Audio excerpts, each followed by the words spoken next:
Have you ever wanted to learn how to flirt with women? Hey, how are you? Do you know how much a polar bear weighs? No. Enough to break the ice. Unlock your artistic side by drawing the perfect wheel. Make kind of a rounded rectangle like that. Make the bottom lip a lot thinner, and then kind of get thinner as you go to the back, and then branch off to a tail like that. Or finally learn how to break dance.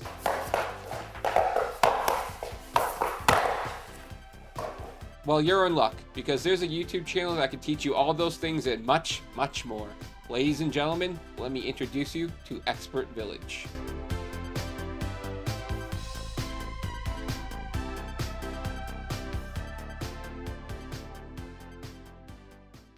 Expert Village is a YouTube channel that provides instructional videos on a wide range of topics, typically presented by an expert in the field, or someone with a 360p camera that wanted to earn $50 that day. Started in 2006, the channel has surpassed 256,000 uploads. That's not a typo. There are currently over 256,000 videos on Expert Village. With all those uploads, there's expert knowledge for everyone, including me. I just purchased a used motorcycle from a dealership and it'll be ready for pickup next Friday. That only leaves the experts at Expert Village 10 days to prepare me to ride it home before the dealership starts charging me $115 a day in storage fees. Now, I could go out and spend $300 on one of those fancy riding courses taught by an experienced instructor on a closed course, but I trust the experts at Expert Village and I am willing to put my life on the line to prove it. So for the first day of lessons, I decided to practice on the dirt bike I bought last summer.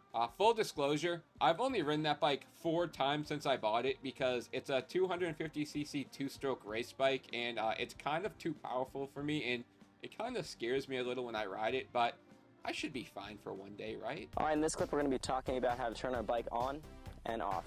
Push this red button here and start up your engine. Alright, this is kind of embarrassing, but this lesson didn't help me at all. My dirt bike doesn't have electric start. It has a lever on the side you kick, so let's just move on to the second lesson. All right, so now we're going to go ahead and talk about stop and goes. It's a real good practice if you're for traffic situations and stuff like that. You're going to go ahead and accelerate, and then you're going to slow down, clutch, brake, brake, and you're going to go ahead and stop.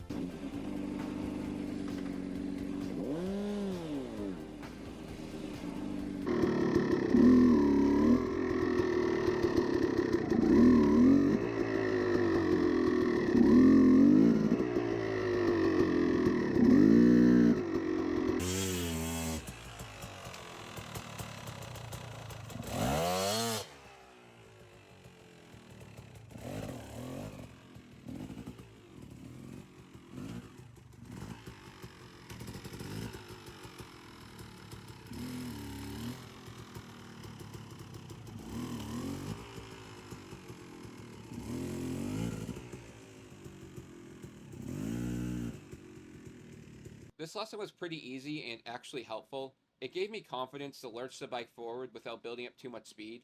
I also felt like I got good control of the clutch, and I never felt like I was going to stall the bike during the lesson.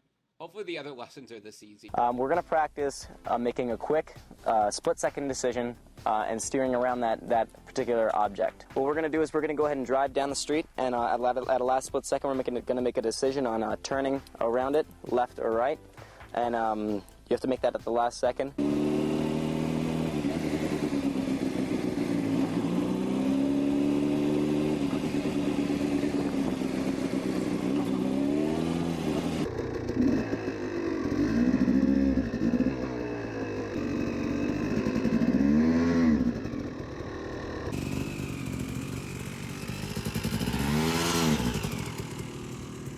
The next lesson is swerving to avoid an obstacle, which I hopefully don't have to do in real life that much when riding a motorcycle, but it's better to be safe than sorry to practice it. It felt weird to purposely ride towards a stationary object that's going to make me crash if I don't avoid it, but after a few passes, I got the hang of it, and overall, I think the lesson went pretty well. What we're going to practice now is a drill for that. It's called figure eights.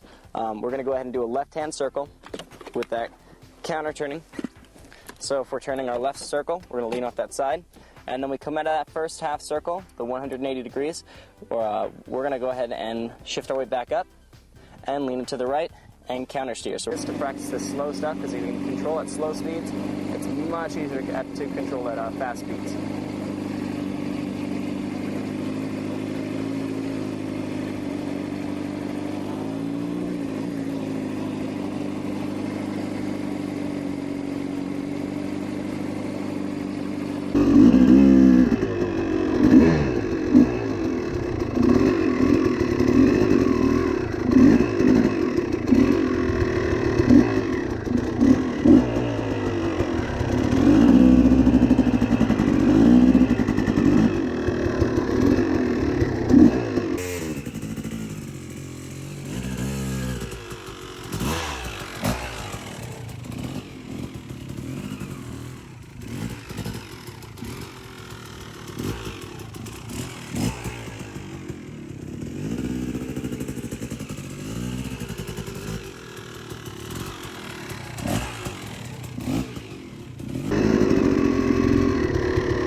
I'm good. Ow. Ow. Oh, my wrist.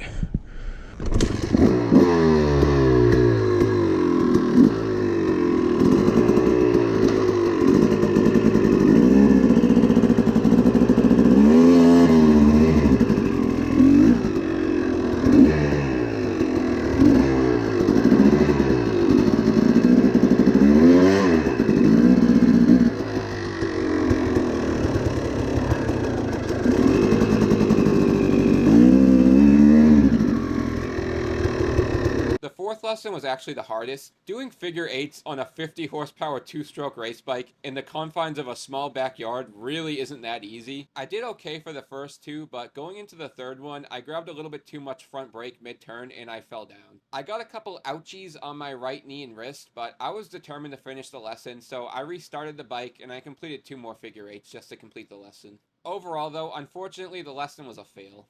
Okay, so in this segment now we're going to go ahead and talk about when we're riding over objects. So what we're going to do is we're going to practice just getting off of our seat a little bit. So we have our hands here. We're going to keep our hands nice and firm because we don't want the tire to wobble at all. We're going to pick up our butt off the seat a little bit so we can go over that object, front tire, then back tire, and we still are absorbing all the shock in our knees rather than just letting the bike take all the shock.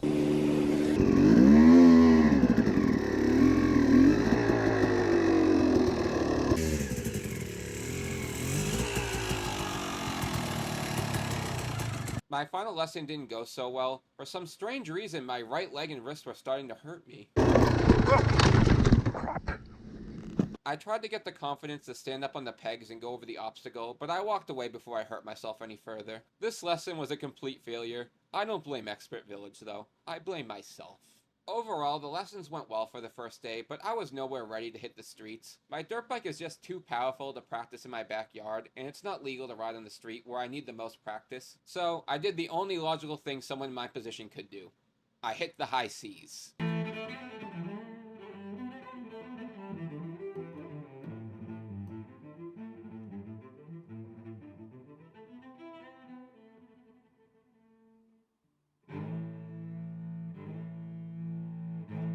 I hopped aboard a ship headed from Boston to Bermuda, which we all know is the scooter rental capital of the Atlantic Ocean. They still teach that in schools, right? Once on land, I found a rental company and reserved a scooter for the day. These scooters are only 50 cc's and completely street legal, so I could get the street experience I needed on a bike powerful enough for me to handle. Once I passed the dreaded caution cone course, I was given the go-ahead from the rental agency and was allowed to hit the streets. Not to get spun.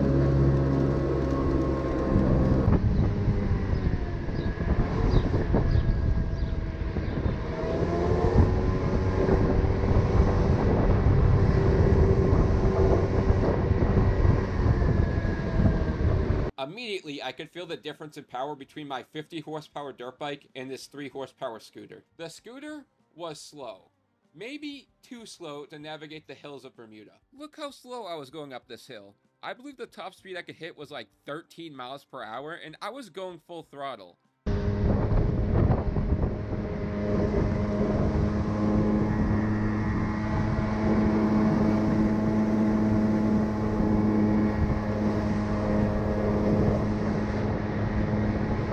But somehow I made it to the top of the hill and was finally able to keep up with traffic.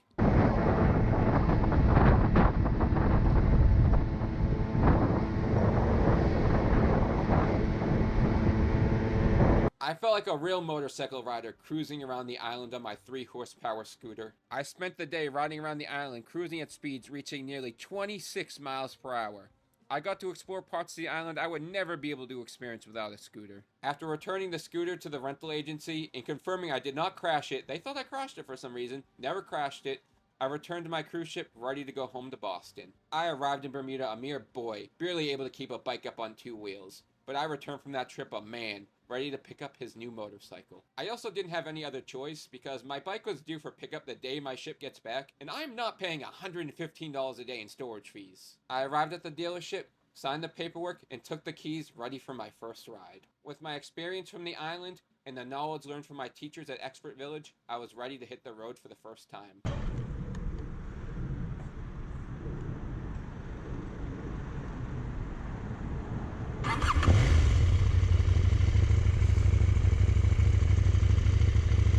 Before leaving the dealership, I decided to work in my stop and goes in the parking lot to get a good feeling for the bike before hitting the road.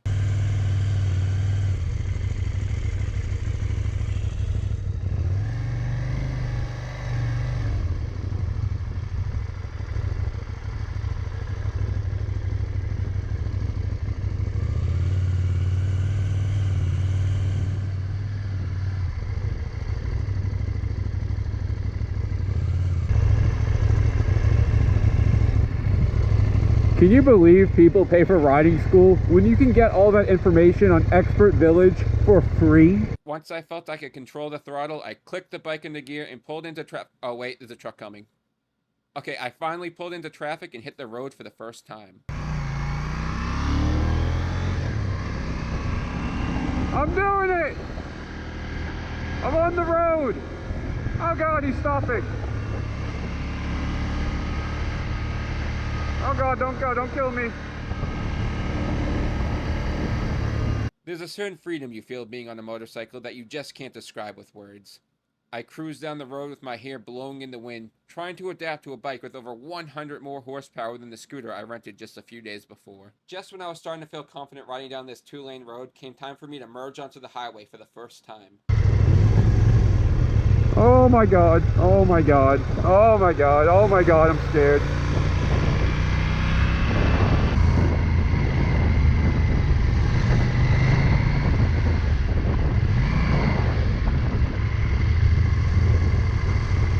Thankfully, I immediately got stuck in traffic, so I didn't have to go too fast. In fact, I didn't go fast at all. I seriously think I was going faster on that 3 horsepower scooter in Bermuda than I was on my motorcycle.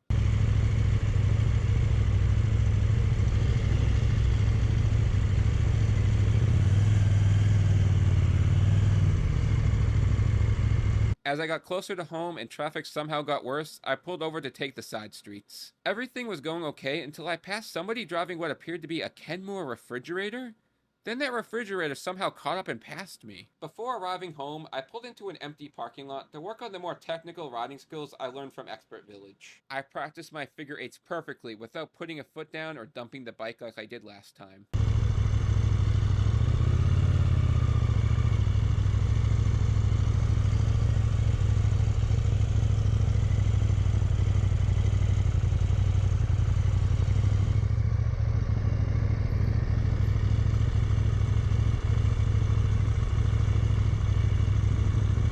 I then worked on my swerving skills by effortlessly maneuvering around this stationary shopping cart that was in my path.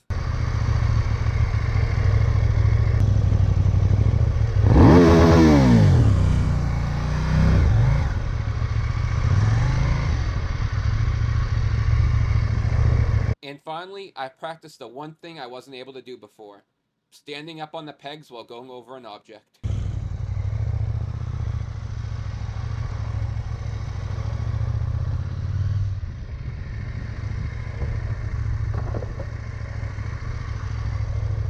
I know it was only a cardboard box, but it still felt like an accomplishment for me to stand up on the pegs and finally roll over an obstacle. On my way out, there was even a group of people on the sidewalk cheering for me. They knew what I just did was an accomplishment. And that brings us to the end of the video. I was able to get my bike home earlier today in one piece without damaging it. I can confidently say, without the teachers at Expert Village sharing their knowledge, I wouldn't have been able to get my bike home. I'll still probably take a riding course in the future, but it gave me the skills I needed to get the bike from point A to point B safely. So thank you, Expert Village, for all the knowledge you teach us. And I'm only left with one question. Why was that guy driving a Kenmore refrigerator?